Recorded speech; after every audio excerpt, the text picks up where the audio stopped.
तो ब्रेक के बाद स्वागत है आप सभी का। चर्चा यही हो रही है अधिकार विवाद, पूरा विवाद ही अधिकारों का है जिसकी हम बार बार बात कर रहे हैं।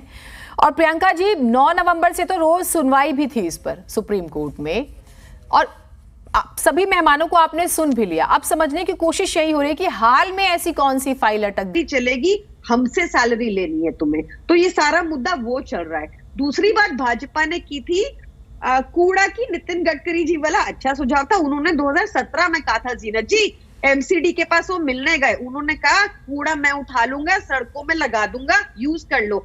एमसीडी जो उस टाइम भाजपा के पास थी, उन्होंने उनकी बिल्कुल नहीं सुनी। बकायदा वीडियो है इस बात का नितिन गडकरी जी के लिए। तो अब इसी एग्जांपल में देख लीजिए ये कैसे बाईपास करके जा रहे हैं चुनी हुई सरकार तो को। आपको इस बात से, अच्छा ठीक है, मैं जितना समझ रही हूँ तो इस बात, ये आपने एक मूल बताया, ये बड़ा कारण कि गौतम गंभीर किस अधिकार से ये बात कह रहे हैं, यही है पहली चीज। एक मेरे को बात और बतानी, क्योंकि ये सारी चर्चा से आया कि हमें बार बार कहा जा रहा है कि हम बहाने मार रहे, काम नहीं कर रहे। हमारी पावर्स को इतना लिमिट कर दिया, हमें लगातार तंग किया। आपने भी मेंशन किया सीसीटीवी लगाने के लिए 10 दिन धरने पर बैठे थे। उसके बाद पेरिस के तर्ज पर आज दिल्ली में सीसीटीवी है।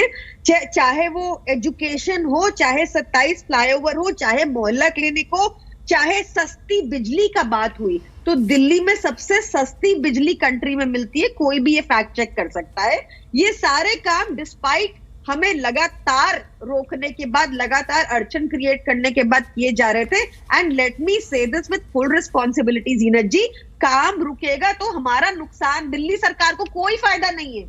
दिल्ली सरकार सिर्फ काम से जानी जाती है। हम काम करना चाहते हैं, काम रुकवाना अगर रुकेगा तो सिर्फ भाजपा को फायदा होगा। तो भाजपा लगातार नेगेटिव और ठीक है, मैं इसका जवाब ले लेती हूँ एक बार। आपने जो मूल बात कही, मैं वापस आऊंगी गौतम गंभीर के विवाद पे। आप ये कह रही है कि अब वो किस अधिकार से ये बात कह रहे हैं।